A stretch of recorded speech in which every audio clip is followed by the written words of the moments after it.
현재 기준 언제 바뀔지 모르죠. 지지율 1위.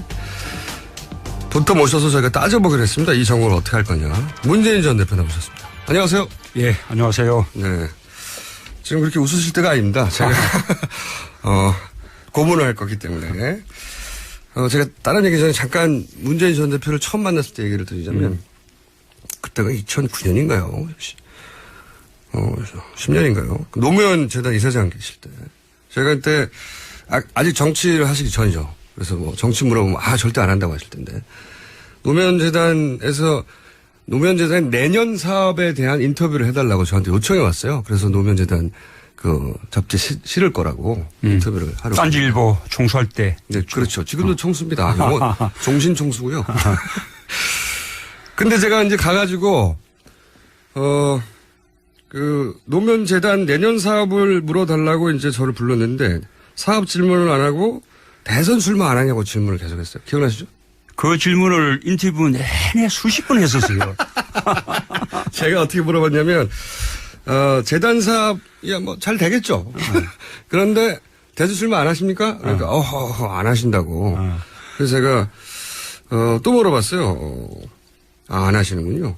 그러면 뭐 재단 사업은 여러 가지가 있네요. 내년 출마 안 하세요? 또 물어보고 1시간 내내 물어보다가 제가 재단 관계자에서 그만 꺼지라고 끌려 나갔어요. 기억나시죠? 그래요. 그때 출마하지 않냐고 네. 하는 그 질문 한마디가 네. 저에게는 출마하라고 네. 하는 그런 맞죠? 아주 강권으로 그렇게 들렸거든요. 끝까지 안 하신다고 그러고 1시간 내내 질문과 답변이 같다해서 안 하십니까? 안 한다니까. 안 하십니까? 안 한다니까. 그런데 어쨌든 결국 이렇게 나왔으니까 네. 우리 김 총수께서 애프터 서비스까지 책임지셔야 됩니다. 제가 알 바 아니고요. 그 자, 오늘도 대충 답변을 하시면 제가 계속 물건 올릴 테니까 아시죠? 단단히 각오를 해 주시고. 며칠 전에 JTBC를 나가셨어요? 아마 이제 인기를 좀 끌어올리려고 나가신 것 같은데. 그런데, 손석희 앵커가 이렇게 얘기했습니다. 답변을 듣고 이해가 가지 않는다. 명쾌하지 않다. 이 지지자들 사이에서도, 말들이 많았습니다.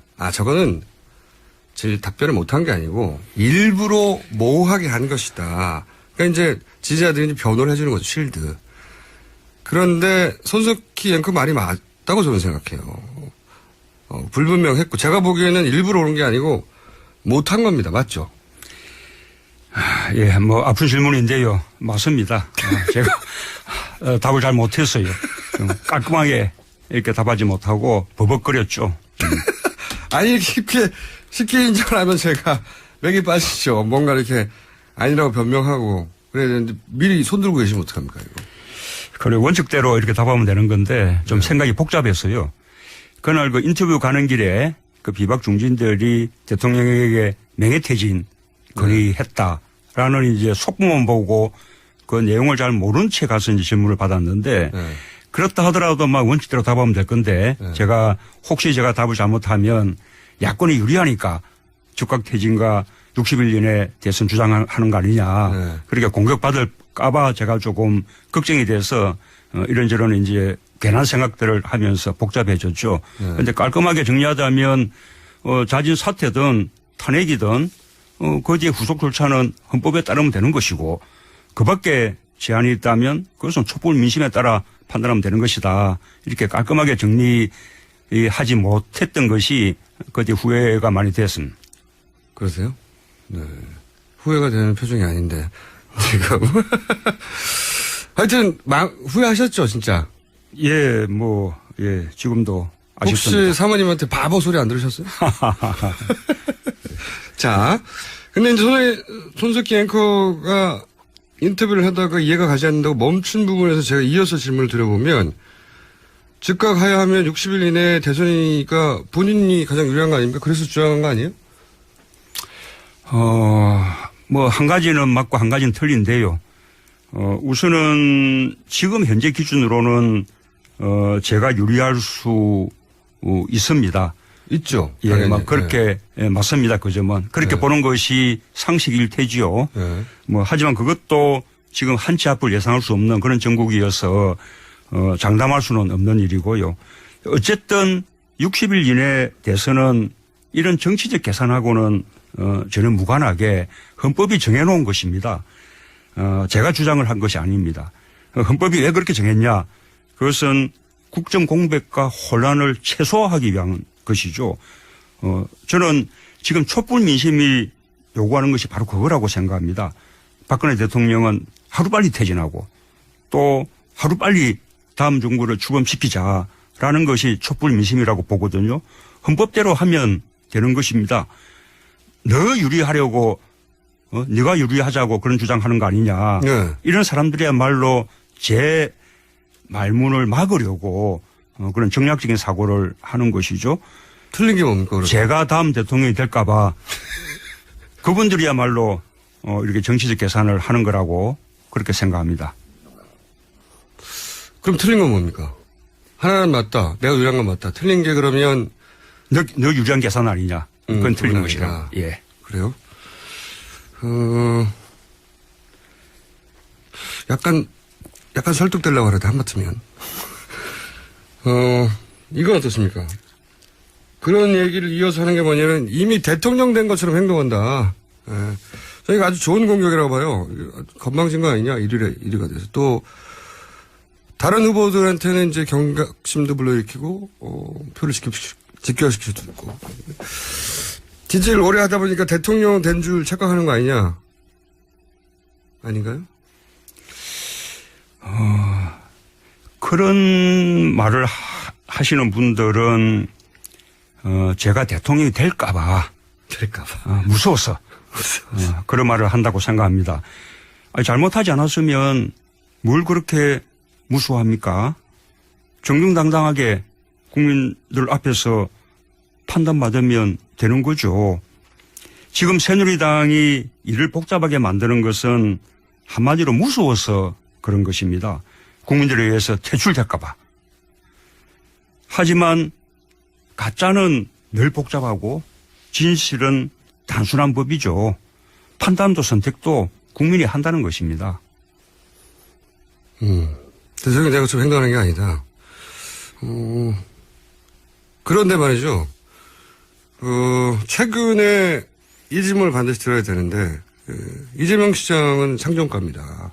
본인 자신감이 있으신 것 같은 자꾸, 대통령 될까 무서워서 그런다고 하시는데, 이재명 시장은 사이다다. 예.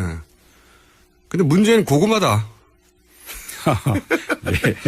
이재명은 빠르고 명쾌한데, 문제는 느리고 뭐하고 답답하다. 이거는 저쪽에서 대통령 될까봐 공격하는 게 아니고요. 야권 지지자들 사이에서 하는 비판입니다. 이재명 사이다. 문재인 고구마. 고구마 아닌가요? 답답하다. 고구마. 이재명 시장이 아주 잘 하고 있는 것은 맞고요. 정말 사이다 맞습니다. 제가 들어도 뭐 시원합니다. 분명하고 위치 선정 빠르고 아주 훌륭한 최전방 공격수 역할을 잘하고 있죠. 반면에 저는 뭐 말도 느리고 또 많은 요소들을 고려를 하게 됩니다. 특히 당하고 보조를 이렇게 맞출 필요가 또 있고요. 그만큼 책임이 더 무겁기 때문이라고 그렇게 생각을 합니다. 어쨌든 사이다는 금방 또 목이 마르잖아요. 이 탄산음료가 밥은 아니죠. 고구마는 배가 든든합니다. 저는 든든한 사람이다. 이렇게 답을 드리고 싶습니다. 웃지 마세요. 약간 설득될 뻔했는데 또 그렇게만 설명하시면 이 정치권이 너무 답답하니까 현재 사람들은 사이다를 원해요. 그래서 입증이 되는 게 이재명 시장 지지율은 지금 수직 상승하고 있단 말입니다. 근데 문재인 지지율은 정체예요. 그러니까 고구마가 문제라는 게 입증이 되는 거죠, 이게. 고구마! 문제다! 이거예요. 그러니까 지금은 빠르고 분명하게 그리고 즉각 그렇게 행동으로 옮겨야 되는 형국인데 지금 그 흐름을 놓치고 뒤에 쳐져 있다. 지지율이 증명한다. 뭐라고 하실 겁니까? 저의 날카로운 질문에 대해서. 이재명 시장 그 지지율 상승은 아주 좋은 거죠. 사람들은 이재명 시장 지지율 상승에 대해서 제가 이제 걱정하지 않을까 생각하는 것 같은데 아닙니다. 저는 아주 좋은 일이라고 생각하고 기쁘게 생각을 합니다. 야권 전체의 파이가 커지는 거죠. 나중에 누군가가 우리 후보가 될 경우에 그 지지들이 다 함께 모일 거라고 보고요. 그런 면에서 이재명 시장뿐만 아니라 박원순 시장, 안희정 지사, 김부겸 의원 모두 다 이 지지율이 더 상승되기를 저는 바랍니다. 제가 전국 흐름을 놓치는 게 아니고요. 저는 엄연히 1번 주자여서 이 전국 흐름이 새누리당의 온갖 계산과 장난에 의해서 역사가 거꾸로 역행하지 않도록 제가 저지선 역할을 하고 있다고 생각합니다. 화려하지 않을지는 모르지만 이 흐름을 뒤집지 못하도록 마지막 버팀목 역할을 하고 있는 것이 바로 저라고 생각합니다. 새누리당이 국민의 심판을 모면하고 다시 집권하려면 반드시 저를 밟고 넘어가야 할 것입니다. 저는 그 역할 끝까지 충실하게 해낼 겁니다. 이거 연습하신 건가요? 저지선 역할, 역사가 역행하지 않도록 내가 1번 주자이기 때문에 저지선 역할을 한다. 새누리당이 역사를 역행시키려면 나를 밟고 넘어가야 된다. 나부터. 답변 괜찮습니다. 이거. 방파제인인가요? 방파제 문재인. 괜찮은 답변이었는데요. 근데 이게 본인 앞가림부터 해야죠. 본인 재수쟁인데 남들 챙기다가 또 낙방하고 삼수는 못 하시잖아요. 재수. 예, 삼수 없습니다. 어쨌든 그렇게 이제 함께 가는 것이 제가 이렇게 타고난 기질입니다. 그건 저도 어쩔 수 없는 일이고요. 저는 제가 혼자 잘해서 이길 수 있다고 생각하지 않습니다. 다 함께 잘해야 이길 수 있는 거죠. 그래서 이재명 시장 최전방 공격수 역할 이렇게 잘해주고 또 저는 저대로 또 중심 역할 또 확실히 하고 또 우리 다른 대선 후보님들 또 각자 영역에서도 열심히 하고 그렇게 해서 나중에 좋은 경쟁해서 힘을 함께 모으면 저는 그때는 상대 후보가 누가 나서든 저는 우리가 문제없이 정권 교체할 수 있다고 생각하고요. 또 그 사람들이 함께 힘을 모아서 정권 교체 후에 함께 국정을 운영해 나가면 저는 개혁도 훨씬 힘차게 그렇게 해 나갈 수 있고 또 한 번에 그치는 것이 아니라 두 번, 세 번 이렇게 정권을 이어갈 수 있는 그런 토대도 그 속에 다 마련되어 있는 것이죠. 저는 아주 기대가 큽니다. 이게 이제 다시 또 질문 드릴 수밖에 없는 게 시국이 오전 다르고 오후 다르단 말이죠. 엄청나게 빨리 변해서 아침 뉴스 브리핑이 의미가 없어요. 오후 되면은 다른 정국이 벌어지니까. 그러니까 그렇게 지금 급변하는 전국에서는 이 정치 지도자가 맨 앞에 서서 전국을 헤쳐나가야 된다. 그런 걸 기대하거든요. 그래서 문재인 대표가 물론 이제 그 의미 나는 저지선이다. 시대를 역행하려면 날 넘고서 넘어가야 된다. 그런 말씀하셨는데 지금 또 바라는 건 사람들이 맨 앞에서 이 혼탁한 정국에서 맨 앞에 헤쳐나가기를 바라는데 그런 기대가 있어요. 저는 이 과거에 민주화 운동을 할 때부터 지금까지 이렇게 세상을 바꾸는 그런 일을 한 번도 회피해 본 적이 없습니다. 지금도 제가 맨 선두에서 상대 진영으로부터 가장 많은 공격을 집중적으로 받고 있지 않습니까? 숨만 쉬면 어쨌든 역사는 순간적인 대응으로 그렇게 결판 나는 것이 아니고요. 분명한 원칙을 가지고 멀리 있는 목표 지점을 향해서 흔들리지 않고 나아가는 그런 뚝심이 역사를 바꾸는 것이거든요. 제게는 평생을 흔들리지 않고 또 유불리 따지지 않고 뚜벅뚜벅 가는 그런 뚝심이 있습니다. 지금까지 그렇게 살아왔다고 자부를 합니다. 뚝심 아니고 둔한 거 아니에요? 예, 제가 좀 둔한 건 예, 맞습니다. 예, 좀 주변에서 많이 좀 놀라고 좀 많이 당황하는 그런 일도 저는 좀 침착하고 담담한 그런 편이죠. 그래서 아내가 저보고 곰이라고 그렇게 합니다. 하지만 이런 불법, 부당, 불의 이런 일에는 아주 예민합니다. 참지 않습니다. 지금은 제가 후방에서 아까 말씀드린 대로 저지선 역할을 하고 있지만 전면에 나서야 하는 그런 상황이 오면 아마 그때는 불같은 문재인, 호랑이 문재인을 보게 될 것입니다. 그런 시간이 점점 다가오고 있다고 느끼고요. 이 촛불 민심을 받들어서 세상을 바꾸는 것, 과거를 대청소하고 국가를 대개조하는 것, 이 모두 제가 감당해야 될 일이다라는 아주 무거운 책임감을 느끼고 있습니다. 호랑이 문재인이요? 어흥 한번 해보세요. 호랑이 문재인. 현안 얘기 제가 한번 해보겠습니다. 대통령 3차 담화가 있었어요.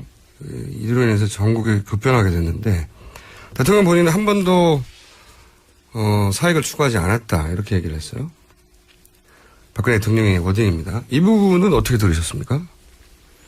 지금 대통령이 세 차례 담화 내내 주장하고 있는 것이 그건데요. 자신이 하는 일은 모든 일이 다 무조건 옳고 그래서 그게 바로 공익이다. 그렇죠. 그게 그런 논리죠. 대한민국을 위한 일이다. 네. 좀 이렇게 지금 착각을 크게 하고 있는 건데 한마디로 공공 마인드가 전혀 없는 그런 사고방식이라고 할 수밖에 없을 것 같습니다. 비판이 좀 약하신데. 좀 정상적인 윤리의식이나 판단력이 없다고 말할 수밖에 없는 거죠. 치료가 필요합니까? 치료가 필요한가요? 알아들으신 척 하시는데. 그럼 대통령의 각종 혐의에 대해서는 어떻게 생각하십니까? 뇌물죄가 지금 빠져 있는데. 예, 뭐 지금까지 검찰이 발표한 내용에 대해서 뇌물죄까지 이렇게 분명하죠. 뭐 움직일 수 없는 그런 탄핵 사안입니다. 탄핵 사유가 차고 넘치지요. 아주 대한민국으로서는 아주 불행한 일인데요. 하지만 더 불행한 것은 이렇게 헌법을 유린했는데도 또 그냥 적당히 넘어가는 것. 이런 것이 더 불행한 일입니다. 그래서 이제는 더 이상 그런 불행한 역사를 남겨서는 안 된다고 그렇게 믿습니다. 사실상 하야는 어떻게 생각하세요? 사실상 하야라는 친정 용어가 등장했는데. 친박이 이 3차 담화가 사실상 하야다 이런 주장을 한 걸 저도 봤는데요. 아니 하야라면 아니 대통령이 직접 말하면 되지. 왜 친박이 통역을 그렇게 합니까? 하야면 하야지 사실상 하야. 이건 또 뭡니까? 이렇게 말장난으로 국민을 지금 속이고 있는 거죠. 말장난이다. 이거 어떻게 생각하십니까? 명예로운 퇴진을 한번 언급하신 적이 있어요. 그죠? 명예로운 퇴진을 언급하셔가지고 어떤 반응이 있었냐면은, 누구 마음대로 용서를 해주냐. 누구 마음대로 박근혜 대통령 피의자인, 범죄자인 대통령의 명예를 지켜준다고 하냐. 그런 공격을 받으셨어요. 거기에 대해서, 뭐랄까요. 아주 명쾌하게 제가 해명을 들어본 적이 없는 것 같은데. 이 의미가 뭐죠? 명예로운 퇴진이? 뭐, 그 점 여러 차례 제가 말씀을 이미 드렸었는데요. 다른 자리에서. 그 퇴진과 사법 처리는 별개의 문제죠. 누구나 법 앞에 평등한 것이고 대통령도 법에 성역일 수 없는 것이고요. 지금 사면을 말할 수 있는 사람은 저는 아무도 없다고 생각합니다. 자, 그렇지만 또 한편으로는 대통령은 어쨌든 국민이 선출했지 않습니까? 우리가 대통령의 잘못 때문에 대통령을 지지할 수 없게 됐지만 그러나 명예롭게 스스로 퇴진할 수 있는 그런 기회를 주는 것은 그분을 선택한 국민들에 대한 마지막 예의라고 그렇게 생각을 합니다. 그런데 뭐 대통령이 국민들을 계속 모욕하고 있으니 다 이 소용없는 말이 됐습니다. 이제는 소용없는 말이다. 지금 이제 가장 시급한 전국 현안은 이겁니다. 새누리당 비박이 갑자기 태도를 바꿨어요.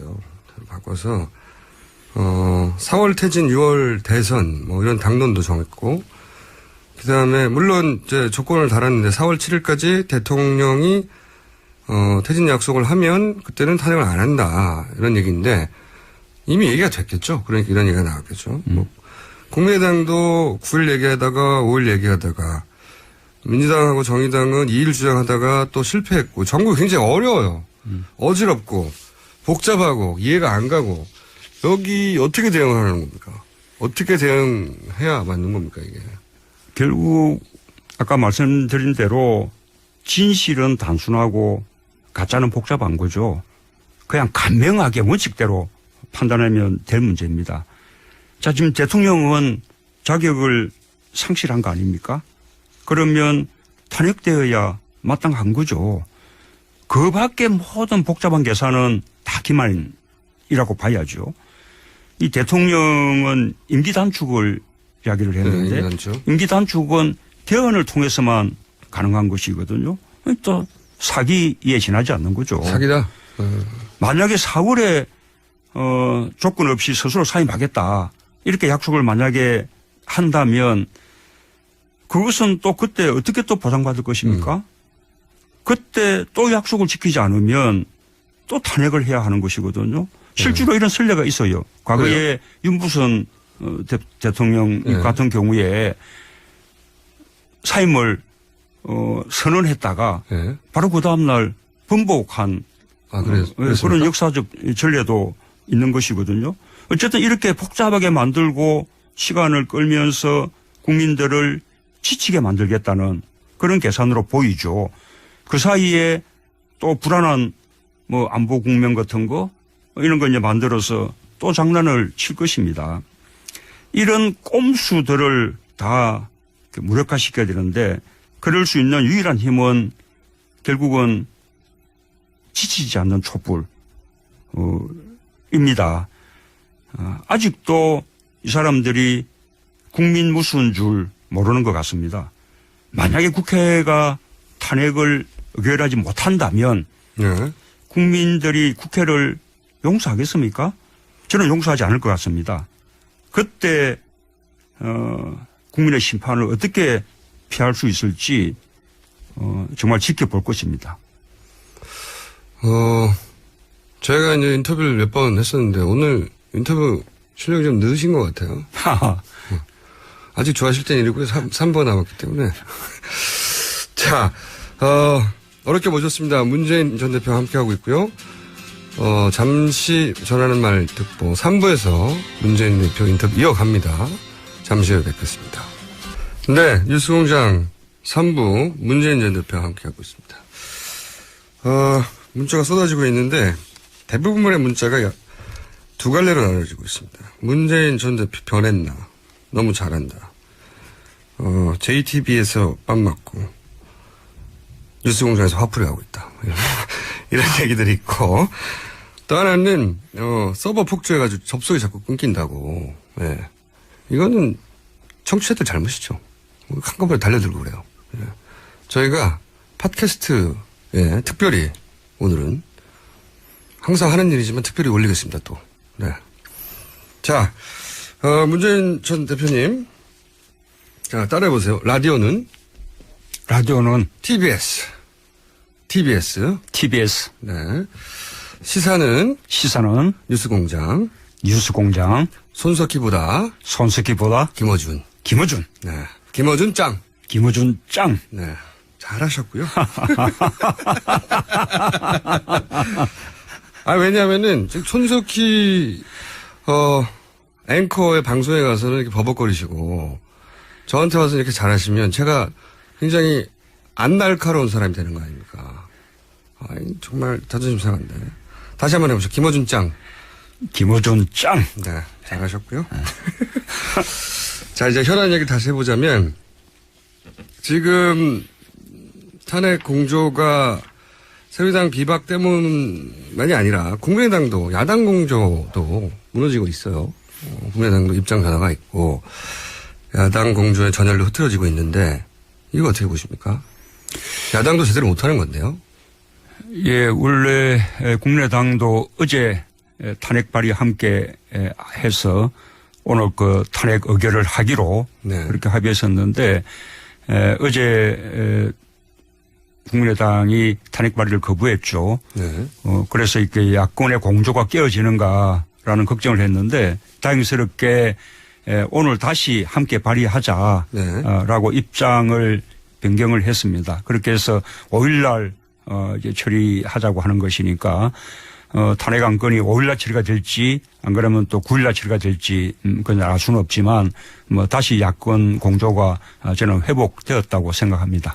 근데 국민의당은 민주당하고 그리고 정의당하고는 스탠스를 계속 달리하고 비박의 의사가 중요하다. 물론 중요합니다. 현실적으로. 중요하다는 얘기를 계속 하고 있는데 국민의당으로 인한 야당 공조가 흔들리는 부분이 분명히 있어요. 물론 거꾸로 국민의당 입장이 맞다고 지지하시는 분도 있지만 국민의당의 입장에 대해서는 어떻게 보십니까? 지금 탄핵 의결에 그 비박들의 참여와 협조가 네. 필요한 것은 분명한 사실인데요. 네. 그러나 그것은 정치적 협상이나 설득으로 될 문제가 아니라고 봅니다. 그것은 결국은 촛불 민심에 네. 대해서 비박들이 얼마나 촛불 민심을 받드느냐. 네. 거기에 달려 있는 것이기 때문에. 협상이 중요한 게 아니고. 예, 네. 그분들을 탄핵의 대열에 나서게 만드는 것은 결국 국민들의 힘이죠. 그럼에도 불구하고 비박이 당조 약속과 달리 네. 탄핵 대열에서 이탈한다면 저는 아마 가혹한 국민들의 심판을 받을 것이라고 그렇게 비박은 생각합니다. 그런데 제가 궁금한 건 야권 공조가 중요한데 국민의당 입장이 모든 정당이 자신의 가장 중요한 노선을 선택하긴 해야 되지만 야권 공조가 계속 흔들리는 부분은 어떻게 생각하시나요? 그래서 야권은 이렇게 탄핵으로서 촛불 민심을 우리가 정치적으로 완수할 수 있도록 네. 끝까지 함께 공조를 해 나가야 한다고 생각하고요. 지금까지 야권들 간에 조금씩 삐걱거리던 부분들, 그 부분들을 말하자면 다시 조금 되돌아보면서 앞으로 말하자면 비온 뒤에 땅을 더 굳히는 그런 계기로 삼아야 한다고 봅니다. 국민의당에 대한 비판 안 하시려고 하는데 다시 여쭤보고요. 그러면 이렇게 바꿔서 얘기해 볼게요. 국민의당에서는 이게 다 추미애 대표가 혼자 독단적인 결정을 하거나 의논하지 않거나 이런 비판을 계속하고 있고요. 그리고 종편 같은 곳에서도 추미애 대표는 뭐 거의 숨만 쉬면 욕을 먹어요. 예. 추미애 대표에 대해서는 어떻게 평가하십니까? 잘하고 있나요, 이거?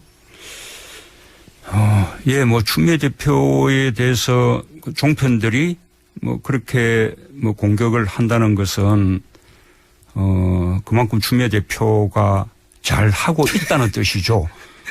예. 지금 추미애 대표가 이 촛불 민심에 따라서 지금 퇴진 정국 그다음에 탄핵 정국을 잘 이끌고 있다고 봅니다.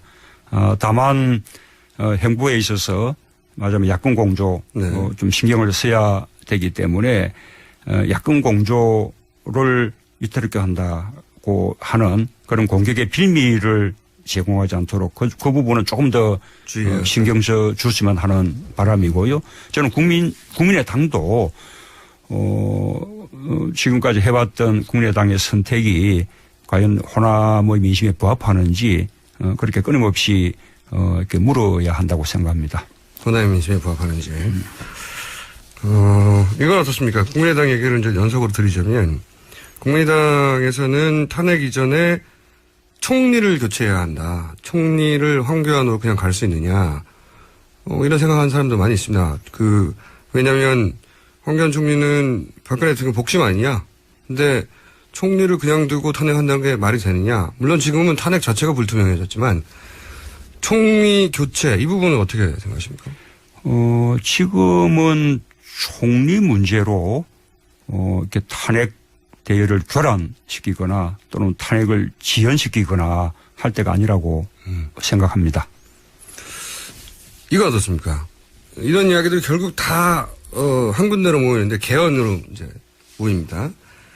새누리당은 친박, 비박 모두 다 개헌하자고 하고, 국민의당도 오랫동안 개헌을 주장해왔고, 그리고 민주당 내에도 개헌파가 있어요. 그래서 개헌이 한두 사람의 요구가 아닌데, 개헌에 대해서 질문이 들어오면, 문 대표는 항상 개헌에 대한 부정적인 발언을 하셨단 말이죠. 대통령이 문제다. 이렇게 요약되는. 이 개헌에 대해서는 어떻게 생각하십니까? 일단, 기본 입장이. 그렇지 않고요. 저도 일찍부터, 어찌 보면 누구보다 먼저, 개헌의 필요성을 이야기한 사람이고요. 지난번 대선 때 이미 개헌을 공약한 바도 있었죠. 어쨌든 개헌은 필요합니다.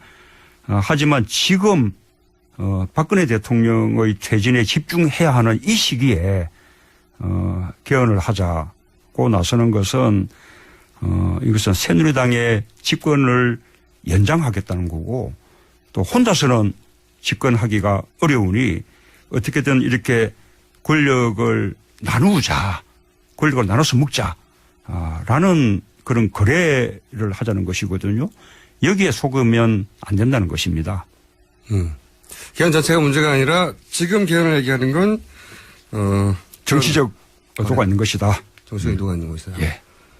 지금 개헌을 얘기해서는 안 된다는 거다. 그러면 이건 어떻습니까? 개헌 얘기를 하면 자연스럽게 따라오는 게 비박 김무성 그리고 국민의당 박지원 두 분으로 대표되는 최근에 이제 삼지대 얘기도 많이 했습니다. 개헌을 고리로 삼지대로 가야 된다. 삼지대 연대. 이런 얘기 굉장히 많거든요. 삼지대론에 대해서는 일단 어떻게 평가하십니까? 과거에 3당 합당이 있었습니다. 우리 정치, 우리 역사를 크게 후퇴시켰죠. 저는 그것과 유사하다고 봅니다. TK가 PK를 끌어들여서 이렇게 정권 연장에 성공했던 것이 3당 합당이었거든요. 네네, 그렇습니다. 그런데 이번에는 호남을 어떻게든 끌어들여서 정권 연장을 하고자 하는 그런 새누리당의 욕망이 만든 그런 기획이 제3지대가 아닌가 저는 그렇게 생각을 합니다. 국민의당은 이 새누리당의 정권 연장 욕망을 정말로 받아들일 것인가 그것이 정말 호남의 민심인지 이렇게 진심으로 묻고 싶습니다. 국민의당에 대해서 이제 호남 민심이냐 이렇게 자꾸 재질문 하시는 건데 그 삼지대 얘기하면 항상 친박, 친문 다 모여라 제외하고 이게 주요 키 문장입니다. 극단적인 세력들, 친박 그리고 친문재인을 제외한 합리적인 중도 보수가 삼지대에 모여야 한다. 이런 얘기 들을 때는 어떻게 평가해요? 그게 그분들의 정치적 의도를 솔직하게 드러내고 있는 거죠. 그래요? 친박은 이미 사실상 후보를 낼 수 있는 그런 자격이나 능력을 상실했으니까 결국 문재인만 아니면 된다라는 거 아니겠습니까? 한마디로 문재인을 두려워하는 거죠. 자신만만. 그런데 비박도 후보를 낼 자격이 없기는 마찬가지입니다. 그러니 다른 세력을 끌어들여서 권력을 나눠 먹자라는 건데요. 어쨌든 이렇게 제3지대니 뭐니 이렇게 무슨 수를 써도 제가 새누리당의 재집권을 막아낼 것입니다. 본인이 막아내실 거라고요? 예. 국민들이 이미 그런 정치적 의도를 다 간파하고 있고, 국민들이 다시, 새누리당에게 기회를 주지 않을 것이라고 저는 확신합니다. 뉴스 공장을 들으시는 것 같은데. 다시 한번 말씀해 보시죠. 김어준 짱. 이제 싫으세요? 김어준 짱. 예. 라디오는 뭐라고요? TBC, TBS. TBC. 일본에 TBC가 있죠. 네. 게다가 거기는 TV입니다. 네. 손석희보다? 김어준. 네. 잘하셨고요. 항상 외우세요. 저희가 손석희 사장님 한번 모셔가지고, 네. 인터뷰를 해야 되겠습니다. 아니, 그런데, 네. 우리 그 손석희 앵커에게 서서바이 할 일은 아니고요. 섭섭하진 않으세요? 그날 제가 대답을 잘못했죠. 그래요? 네. 더더욱 제가 화가 나고 있습니다. 자, 친박 친문 제외한 얘기 하다 보니까 손학규 전 대표도 생각나요. 손학규 전 대표가 이거 주요 공격수 중에 한 분이거든요. 개헌론자이기도 하고. 문재인 저격수가 참 많습니다만 최근에 또 손학규 전 대표도 나서서 문재인 전 대표가 권력에 눈이 멀었다. 개헌을 거부하는 걸 보고 권력에 눈이 멀었다. 뭐라고 생각하십니까? 뭐라고 답변하실 겁니까? 저는 뭐 이 안경을 끼고 있지만 제 눈은 아주 멀쩡하고요. 지금 개헌하자. 네. 제3지대 하자. 하는 분들이야말로 아까 말씀드린 대로 권력욕 아닙니까? 저는 국민들은 이미 다 알고 있다고 그렇게 생각합니다. 의도를 다 알고 있다. 그리고 이제 본인은 지금은 일이지만 불과 몇 개월 전만 하더라도 반기문 지금 1위의 자신감으로 자꾸 이제 내가 막아낸다. 내가 저지선이다. 나를 넘어가라. 이렇게 말씀하시는데, 몇 개월 전만 하더라도 반기문 사무총장 이제 곧 귀국하실 텐데 이분이 일이었어요. 돌아오면 또 바뀔지도 모릅니다. 반기문 사무총장에 대해서 어떻게 평가하십니까? 그분은 제가 과거 청와대에서 함께 근무를 했었습니다. 네. 노무현 전 대통령이 예, 그분은 외교보좌관, 네. 저는 민정수석이고요. 네. 그분이 외교부 장관 할 때도 네. 저는 청와대에서 있었기 때문에 같이 일을 하셨잖아요. 꽤 오랫동안 네. 함께 근무를 했는데 어떻게 평가하십니까? 예, 그렇습니다. 아주 외교 관료들 가운데 아주 주류 중에 주류시죠. 한 줄로 아주 친미적이고 유능한 그런 외교 관료 입니다.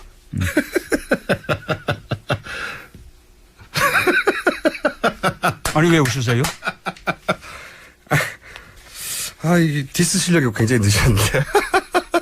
아주 유능한 친미적인 관료라고요? 네. 대한민국 외교부가 예, 그렇죠. 친미적입니까? 네. 아주 유능한 친미적인 관료라고요? 귀국하면 그러면 이제 친하들이 많지 않습니까? 예전에는 이제 거의 친박과 합류할 거다 이런 전망들이 많았는데 이분의 다음 행보를 어떻게 예상하십니까? 귀국하면? 그걸 예상할 수 있겠습니까? 어쨌든 정치를 만약에 한다면, 어디에 합류하는 것이 본인에게 유리할지 그렇게 이제 고민하시지 않겠나 싶은데. 당연한 거죠. 예. 응? 당연한 거죠, 그거는. 예. 그런데 지금은 도대체 어디가 유리한지 도대체 알 수가 없는, 상황이어서 고심을 많이 하시지 않을까 싶습니다. 반기문 사무총장이 돌아오시면 바로 1위를 해서 본인을 제치고 질주하지 않을까요, 혹시? 알 수 없죠. 지금 정말 이렇게 전국이 요동치고 있어서, 정말 한치 앞을 알 수 없는 상황이고요. 더군다나, 이런 혼란스러운 상황 속에서 어쨌든 조기 대선을 치르는 것은 거의 기정사실화 되어 있는 상황이어서 앞으로 대선에 대해서는 누구도 전망할 수 없다고 생각합니다만 단 한 가지 확실한 것은 이제는 새누리당은 아웃이다. 저는 그것만큼은 우리 국민들의 공통된 저는 미심이라고 믿습니다. 그럼 반기문 사무총장은 새누리당으로 가지는 않을 거라고 보세요? 저는 그런 선택하기가 지금 쉽지 않을 거라고 생각합니다. 기왕 이런 질문 나온 김에 제가 보기에는 가장 답변하기 껄끄러워하실 것 같은데 안철수 전 대표는 어떻게 평가하십니까? 제가 이게 다른 당 대선 주자를 평하기는 조금 그렇죠. 왜요? 예의가 아니죠. 예. 제가 좀 예의가 없어가지고요. 안철수 전 대표는 어떻게 평가하십니까? 우리 당 대선 주자 이야기하십시다. 그러면 제가 좀 이따 다시 여쭤보고. 그러면은 박원순 이재명 시장에 대해서 사이다라고 평가를 이미 하셨고 본인 고구마라고. 박원순 시장도 네. 참 잘하고 계시죠. 서울시정으로 능력이 검증된 리더다. 그런 거 말고 좀 나쁜 거 좀 얘기해 주세요. 잘하고 계십니다. 박원순 서울시장을 보면 다 좋은데 이거 하나가 단점이야 이런 거 없습니까? 저는 지금 우리 논의되고 있는 우리 당의 대선 주자들 박원순 시장, 이재명 시장, 안희정 지사, 또 김부겸 의원 모두 너무 좋은 분들이어서 이런 분들과 함께 경쟁하게 됐다는 이 사실 자체만 해도 우리 정치가 한 단계 더 업그레이드 된 것이다. 우리 당이 그만큼 발전한 것이다. 저는 그렇게 생각을 합니다. 말하자면 일종의 구시대 정치를 넘어서서 우리 정치가 이렇게 빠르게 좀 흐르고 있다는 것을 보여주는 것이거든요. 이 자체가 우리 당의 혁신을 보여주는 것이에요. 그러니까 박원순 시장의 단점이 뭐냐는 거죠. 한 가지만 얘기하자면요. 없어요? 그럴 리가 있나요? 예, 아직은 이게 맞으면 지지도가 네. 이렇게 중위권에 머물러 있는 게 지지율이 단점이죠. 예. 지지율이 단점이다. 지지도만 올라간다면 저는 아주 훌륭한 본인을 대체할 수도 있습니까? 저는 충분히 그럴 수 있다고 봅니다. 본인을 대체해도 문제없는 후보다. 저는 반드시 저여야 한다고 생각하지 않습니다. 저는 대통령이라는 직책보다 정말 세상을 한번 제대로 바꾸고 싶고요. 세상을 바꿀 수 있는 수단으로서 제가 대통령이 되고 싶은 거죠. 저는 우리 당에 논의되고 있는 대선 주자 가운데 제가 이게 세상을 바꿀 수 있는 어떤 의지나 그다음에 그 준비에 있어서 가장 앞서가고 있다고 저는 스스로 자부합니다. 그러나 아까 박원순 시장 비롯한 다른 후보님들도 다들 좋은 분들이어서 충분히 역할을 다 하실 수 있는 분들이라고 봅니다. 단점은요? 시간이 부족하니까 제가 단점 계속 물어보면 1시간 동안 물어보면 하나 정도 얘기하거든요. 이분이. 1시간이 없어가지고. 안희정 지사도 같이 오랫동안 겪어보셨잖아요. 예, 안희정 지사는 요즘 국가 경영의 큰 비전들을 많이 보여주고 있죠. 네. 아주 통합의 시대를 이끌 그런 젊은 리더다. 그렇게 평하고 싶습니다. 하지만 내 다음이다. 기회가 많죠. 욕심쟁이. 오늘 기존의 인터뷰 태도가 완전히 바꾸시는 것 같은데. 그래서 제가 JTBC에서 밥 먹고 여기서 화풀이를 하고 있다고 생각하는 겁니다. 그럼 제가 뭐가 됩니까? 날카로워야 되는데. 김어준 짱 해보세요. 김어준 짱. 자, 김부겸 의원은 어떻게 평가하십니까? 김부겸 의원은 그야말로 우리 정치의 그 강고한 그 지역구도를 뛰어넘었죠. 그래서 이렇게 우리 정치 지역구도를 깨고 지역 간의 아주 통큰 통합을 이룰 수 있는 그런 아주 좋은 리더라고 생각합니다.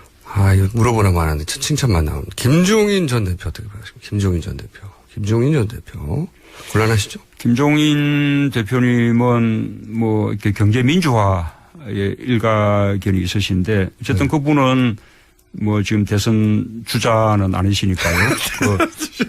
아니 본인도 그렇게 말씀하셨고요. 아니 근데 저기 사석에서는 본인이 뜻이 있는 것이냐 얘기하기도 한다고 하시던데 못 들어보셨어요?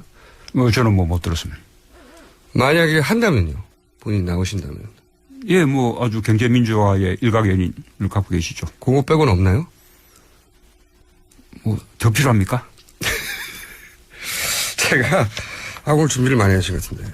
제가 중간에 문자도 굉장히 많이 왔어요. 이거 뭐 이렇게 문자를 많이 보내? 다 읽을 줄 알고 제가. 자,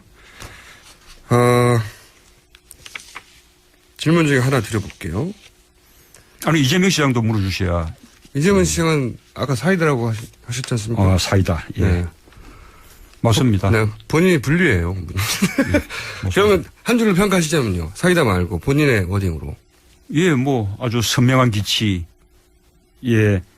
열정을 갖고 있는. 만약에 이재명 시장이 일을 하시면 본인은 다시 어떻게 일을 해보가실 생각이십니까?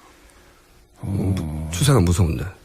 예, 좋은 경쟁해야죠. 우리 당의 지금 과제는 다른 거 없습니다. 후보군들이 다 좋기 때문에, 치열하게 경쟁하되 끝은 어쨌든 협력적인 경쟁으로, 그렇게 끝을 맺어야 되고, 그 다음에 함께 힘을 모아서, 정권 교체하고, 함께 힘을 모아서 국정을 운영하고, 함께 힘을 모아서 정권 재창출해 나가고, 그것이,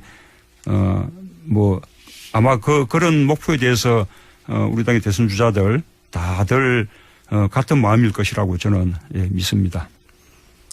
한 가지 더 여쭤보고 싶은 게 시간이 다 돼가는데 제가 오늘 뉴스브리핑 때 저 나름의 단독을 하나 아직 완전한 뉴스는 아닙니다. 근데 이제 분명히 제보 받은 건 확실하니까 그 복수의 비박의 의원으로부터 2명이 찾아와서 본인의 탄핵 찬성을 바꿔라, 태도를. 이런 압력이 있었다. 그보다 더 구체적인 건 저도 모르겠어요. 거기까지만 얘기를 들었기 때문에. 이런 일이 만약 사실이라면 이거 어떻게 대처해야 됩니까? 사실 그럴 가능성이 있다고 봅니다. 왜냐하면 비박이 하루아침에 입장을 싹 바꿨거든요. 네.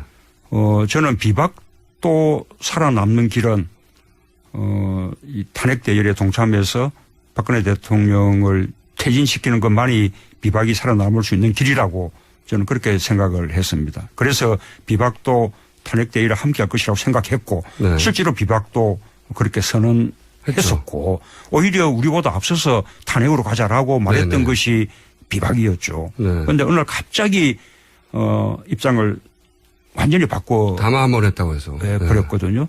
그러니까 그런 거 보면 충분히 있을 법한 약인데 만약에 실제로 그런 일이 있었다면 그것은 대통령과 정부를 감시하고 견제하는 역할을 해야 되는 국회의 헌법적인 권한을 마저 무력화시킨 거예요.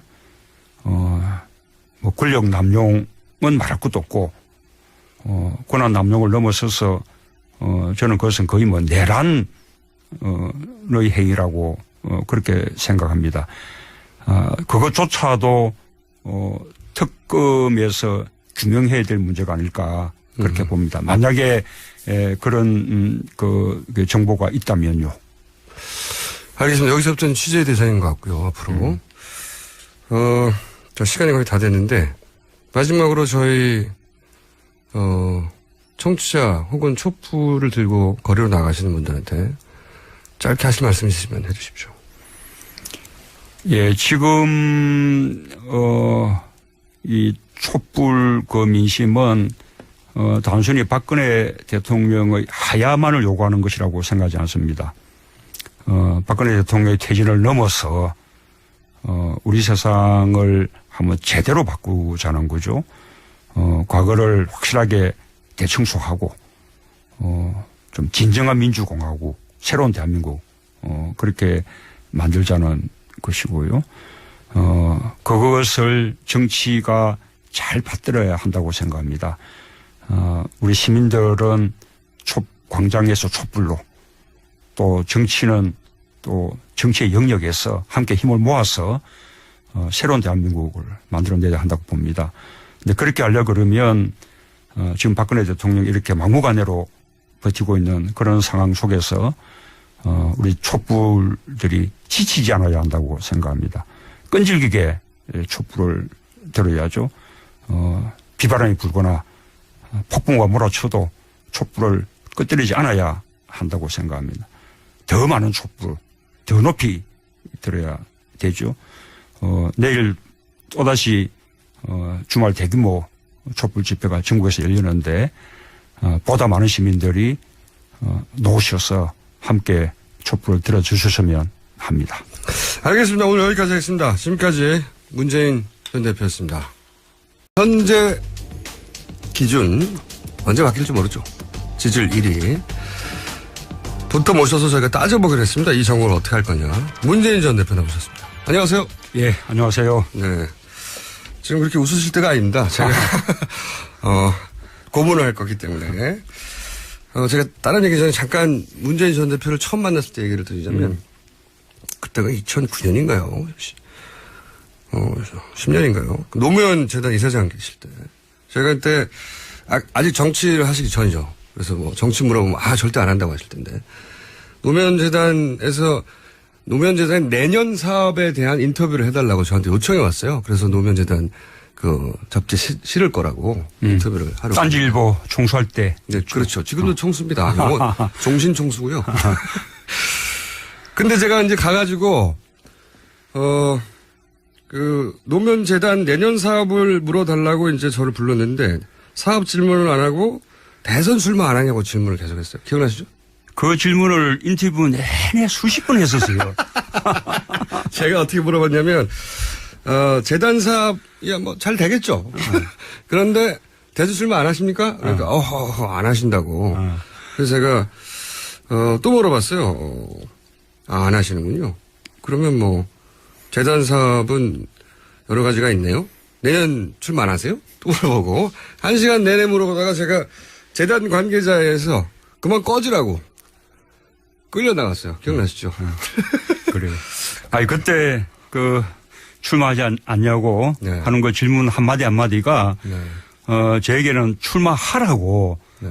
하는 그런 아주 강권으로 그렇게 들렸거든요. 그때 끝까지 안 하신다고 그러고 1시간 내내 질문과 답변이 같다해서 안 하십니까? 안 한다니까. 안 하십니까? 안 한다니까. 그런데 어쨌든 결국 이렇게 나왔으니까 네. 우리 김 총수께서 애프터 서비스까지 책임지셔야 됩니다. 제가 알 바 아니고요. 자, 오늘도 대충 답변을 하시면 제가 계속 물건 올릴 테니까 아시죠? 단단히 각오를 해 주시고. 며칠 전에 JTBC를 나가셨어요? 아마 이제 인기를 좀 끌어올리려고 나가신 것 같은데. 그런데, 손석희 앵커가 이렇게 얘기했습니다. 답변을 듣고 이해가 가지 않는다. 명쾌하지 않다.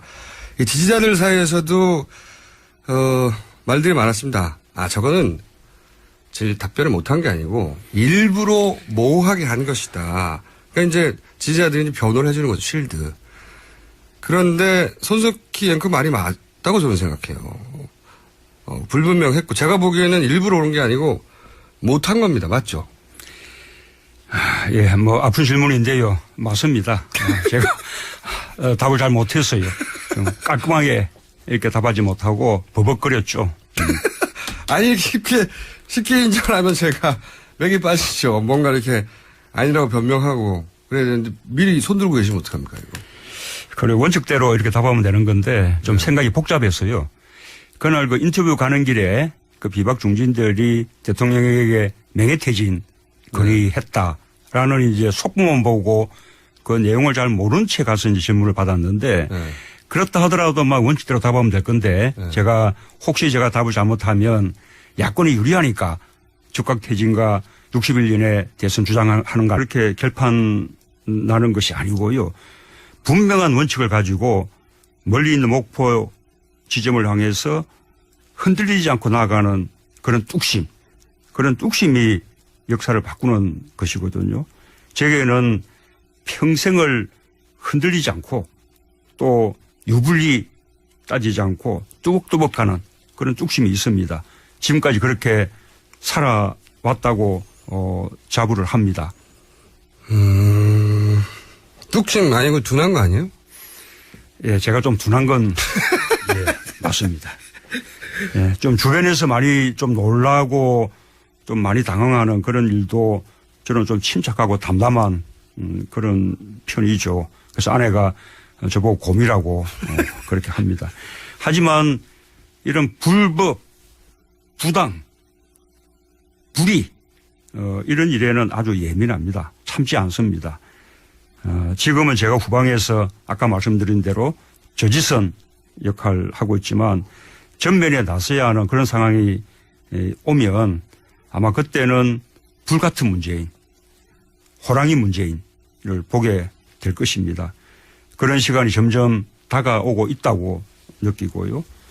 이 촛불 민심을 받들어서 세상을 바꾸는 것, 과거를 대청소하고 국가를 대개조하는 것, 이 모두 제가 감당해야 될 일이다라는 아주 무거운 책임감을 느끼고 있습니다. 호랑이 문제는요? 어흥 한번 해보세요. 호랑이 문제. 현안 얘기 제가 한번 해보겠습니다. 대통령 3차 담화가 있었어요.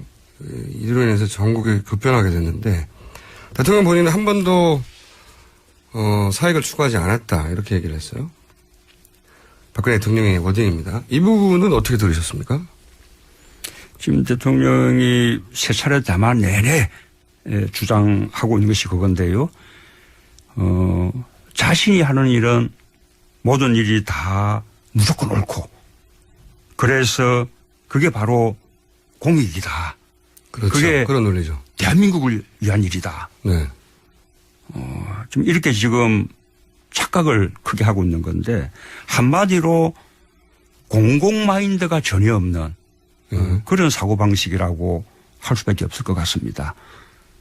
비판이 좀 약하신데. 좀 정상적인 윤리의식이나 판단력이 없다고 말할 수밖에 없는 거죠. 치료가 필요합니까? 치료가 필요한가요? 알아들으셨으면 국가를 신청하시는데. 그럼 대통령의 각종 혐의에 대해서는 어떻게 생각하십니까? 뇌물죄가 지금 빠져 있는데. 예, 뭐 지금까지 검찰이 발표한 내용에 대해서 뇌물죄까지 이렇게 분명하죠. 뭐 움직일 수 없는 그런 탄핵 사안입니다. 탄핵 사유가 차고 넘치지요. 아주 대한민국으로서는 아주 불행한 일인데요. 하지만 더 불행한 것은 이렇게 헌법을 유린했는데도 또 그냥 적당히 넘어가는 것. 이런 것이 더 불행한 일입니다. 그래서 이제는 더 이상 그런 불행한 역사를 생각합니다. 화려하지 않을지는 모르지만 이 흐름을 뒤집지 못하도록 마지막 버팀목 역할을 하고 있는 것이 바로 저라고 생각합니다. 새누리당이 국민의 심판을 모면하고 다시 집권하려면 반드시 저를 밟고 넘어가야 할 것입니다. 저는 그 역할 끝까지 충실하게 해낼 겁니다. 오, 이거 연습하신 건가요? 저지선 역할, 역사가 역행하지 않도록 내가 일본주의자이기 때문에 저지선 역할을 한다. 새누리당이 역사를 역행시키려면 나를 밟고 넘어가야 된다. 나부터. 답변 괜찮습니다. 이거. 방파제인인가요? 방파제 문재인. 괜찮은 답변이었는데, 근데 이게 본인 앞가림부터 해야죠. 본인 재수쟁인데, 남들 챙기다가 또 낙방하고 삼수는 못 하시잖아요. 재수. 예, 뭐 삼수 없습니다. 어쨌든 그렇게 이제 함께 가는 것이 제가 이렇게 타고난 기질입니다. 그건 뭐 저도 어쩔 수 없는 일이고요. 저는 제가 혼자 잘해서 이길 수 있다고 생각하지 않습니다. 다 함께 잘해야 이길 수 있는 거죠. 그래서 이재명 시장 뭐 최전방 공격수 역할 이렇게 잘해주고 또 저는 저대로 또 중심 역할 또 확실히 하고 또 뭐 우리 다른 대선 후보님들 또 그 각자 영역에서도 열심히 하고 그렇게 해서 나중에 좋은 경쟁해서 힘을 함께 모으면 저는 그때는 뭐 상대 후보가 누가 나서든 저는 뭐 우리가 문제없이 정권 교체할 수 있다고 생각하고요. 또 그 사람들이 함께 힘을 모아서 정권 교체 후에 함께 국정을 운영해 나가면 저는 개혁도 훨씬 힘차게 그렇게 해 나갈 수 있고 또 한 번에 그치는 것이 아니라 두 번, 세 번 이렇게 정권을 이어갈 수 있는 그런 토대도 그 속에 다 마련되어 있는 것이죠. 저는 아주 기대가 큽니다. 이게 이제 다시 또 질문 드릴 수밖에 없는 게 이게 시국이 오전 다르고 오후 다르단 말이죠. 엄청나게 빨리 변해서 아침 뉴스 브리핑이 의미가 없어요. 오후 되면은 다른 정국이 벌어지니까. 그러니까 그렇게 지금 급변하는 정국에서는 이 정치 지도자가 맨 앞에 서서 전국을 헤쳐나가야 된다. 그런 걸 기대하거든요. 그래서 문재인 대표가 물론 이제 그 의미 나는 저지선이다. 시대를 역행하려면 날 넘고서 넘어가야 된다. 그런 말씀 하셨는데 지금 또 바라는 건 사람들이 맨 앞에서 이 혼탁한 정국에서 맨 앞에 헤쳐나가기를 바라는데 그런 기대가 있어요. 저는 이 과거에 민주화 운동을 할 때부터 지금까지 이렇게 세상을 바꾸는 그런 일을 한 번도 회피해 본 적이 없습니다. 지금도 제가 맨 선두에서 상대 진영으로부터 가장 많은 공격을 집중적으로 받고 있지 않습니까? 숨만 쉬면 어쨌든 역사는 순간적인 대응으로 그 단순한 법이죠. 판단도 선택도 국민이 한다는 것입니다. 대통령이 내가 좀 행동하는 게 아니다. 그런데 말이죠.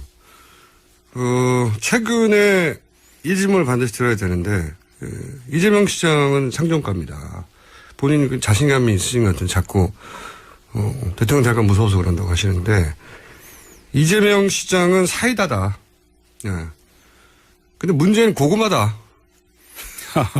예. 이재명은 빠르고 명쾌한데 문제는 느리고 뭐하고 답답하다. 이거는 저쪽에서 대통령 될까봐 공격하는 게 아니고요. 야권 지지자들 사이에서 하는 비판입니다. 이재명 사이다. 문재인 고구마. 고구마 아닌가요? 답답하다. 고구마. 이재명 시장이 아주 잘 하고 있는 것은 맞고요. 정말 사이다 맞습니다. 제가 들어도 뭐 시원합니다. 분명하고 위치 선정 빠르고 아주 훌륭한 최전방 공격수 역할을 잘하고 있죠. 반면에 저는 뭐 말도 느리고 또 많은 요소들을 고려를 하게 됩니다. 특히 당하고 보조를 이렇게 맞출 필요가 또 있고요. 그만큼 책임이 더 무겁기 때문이라고 그렇게 생각을 합니다. 어쨌든 사이다는 금방 또 목이 마르잖아요. 이 탄산음료가 밥은 아니죠. 고구마는 배가 든든합니다. 저는 든든한 사람이다. 이렇게 답을 드리고 싶습니다. 웃지 마세요. 약간 설득될 뻔했는데 또 그렇게만 설명하시면 이 정치권이 너무 답답하니까 현재 사람들은 사이다를 원해요.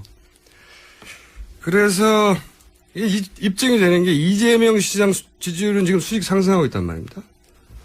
근데 문재인 지지율은 정체예요. 그러니까 고구마가 문제라는 게 입증이 되는 거죠, 이게.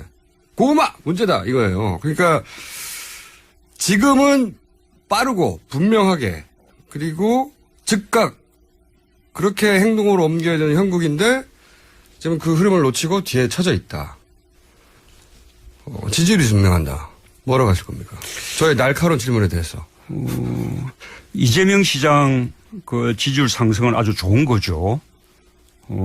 사람들은 이재명 시장 지지율 상승에 대해서 제가 이제 걱정하지 않을까 생각하는 것 같은데 아닙니다. 저는 아주 좋은 일이라고 생각하고 기쁘게 생각을 합니다. 야권 전체의 파이가 커지는 거죠. 나중에 누군가가 우리가 후보가 될 경우에 그 지지들이 다 함께 모일 거라고 보고요.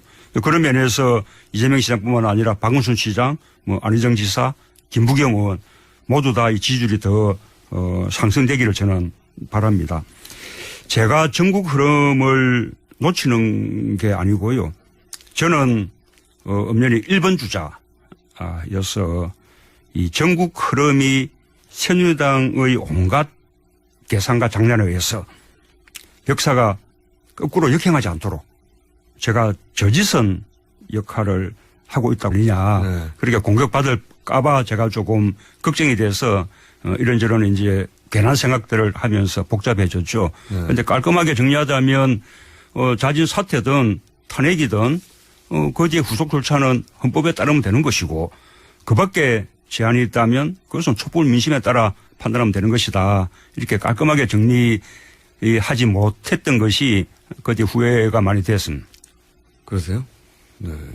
후회가 되는 표정이 아닌데 지금 하여튼 후회하셨죠 진짜? 예, 예, 지금도 아쉽습니다. 혹시 사모님한테 바보 소리 안 들으셨어요? 자, 근데 이제 손석희 앵커가 인터뷰를 하다가 이해가 가지 않는다고 멈춘 부분에서 제가 이어서 질문을 드려보면 즉각 하야하면 60일 이내에 대선이니까 본인이 가장 유리한 거 아닙니까? 그래서 주장한 거 아니에요? 한 가지는 맞고 한 가지는 틀린데요. 우선은 지금 현재 기준으로는 제가 유리할 수 있습니다. 있죠. 예, 그렇게 네. 예, 맞습니다. 그 점은 그렇게 네. 보는 것이 상식일 테지요. 네.